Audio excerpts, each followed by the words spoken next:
Ülke olarak maalesef son günlerde yine bir artış trendine girdik. Güneydoğu bölgesi malumunuz geçen hafta itibariyle Türkiye'de en iyi bölgelerden birinci sıraydı.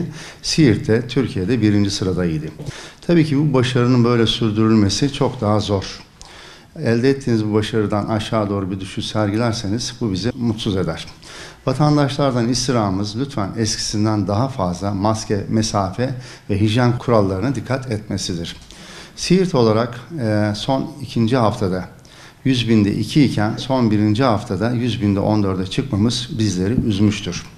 Bu hızlı artışın nedeni muhtemelen bölgedeki mutasyonlu virüsün varlığını aklımıza getirmektedir. Türkiye'nin büyük bir bölümünde mutasyonlu virüs maalesef var. İlimizde de olmamasını zaten bekleyemeyiz.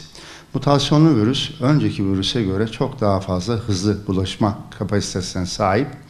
Eskiden bir virüs 4 kişiyi hasta edebiliyorken bu daha kısa zamanda 8 kişiyi enfekte edebiliyor. Vatandaşlardan istirhamımız özellikle kalabalık mekanlarda, toplu taşıma araçlarında, kahvehanelerde, lokantalarda bu 3 kuralımıza mutlaka uymaları gerekiyor.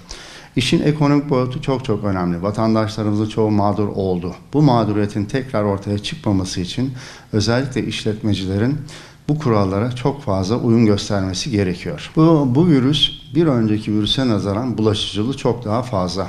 Açık alanlarda çok daha fazla bulaş riskimiz mevcut. Kalabalık yerlerden uzak durmamız gerekiyor. An itibariyle Siirt Eğitim Araştırma Hastanemizde 21 COVID hastası yatmakta. Bunlardan 3'ü yoğun bakım ünitesinde tedavi görmektedir.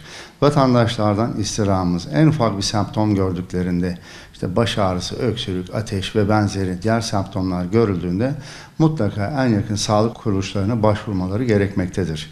En önemlisi bu işte başarının en önemli ayağı tedaviye erken başlamaktır. Tedaviye erken başladığınız takdirde yoğun bakım oranlarınız düşmekte, zatürre oranlarınız düşmekte ve ölüm sayıları düşmektedir. O yüzden vatandaşlarımızın geç kalmadan hem en yakın sağlık kuruluşlarına başvurması en kısa zamanda da tedaviye başlamaları gerekmektedir. Maalesef ilimizde ve bölgemizde vatandaşların aşılanma oranı biraz düşük.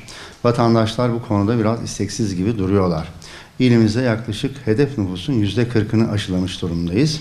Bu da istenilen başarıyı yakalamamıza engel olur.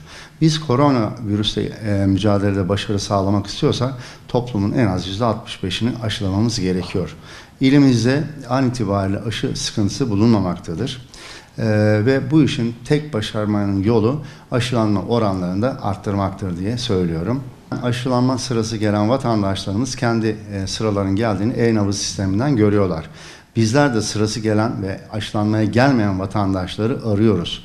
Şayet fiziki olarak en yakın sağlık kuruluşuna gelemeyen vatandaşlarımız, örneğin yatalak olan vatandaşlarımızın ayağına kadar gidip bunları aşılama imkanımız da var. Bu konuda vatandaşların bizden yardım istemeleri halinde en ücra köye bile devletin imkanlarıyla gidip aşılama yaptırma hizmetimiz var. Vatandaşların biraz yan etkiler konusunda muhtemelen şüphesi var. Örneğin özellikle genç kızlar aklarına türlü sorular gelebiliyorlar veya erkekler. Kesinlikle bu aşının çocukluk döneminde yaptırdığımız aşılardan hiçbir farkı yok. Yan etkiler konusunda vatandaşlarımız müsterih olsunlar. Şu ana kadar biz aşıladığımız hiçbir vatandaşta ciddi bir yan etki görmedik. İleriye ait vatandaşların aklında soru işaretleri var. İşte kısır olabilirim, sakatlık olabilir, çocuğum sakat doğabilir. Böyle şeyler kesinlikle hurafe ve bilimsellikten uzak. Vatandaşlarımızın hiç çekinmeden aşılanma oranlarını arttırmalarını talep etmekteyiz.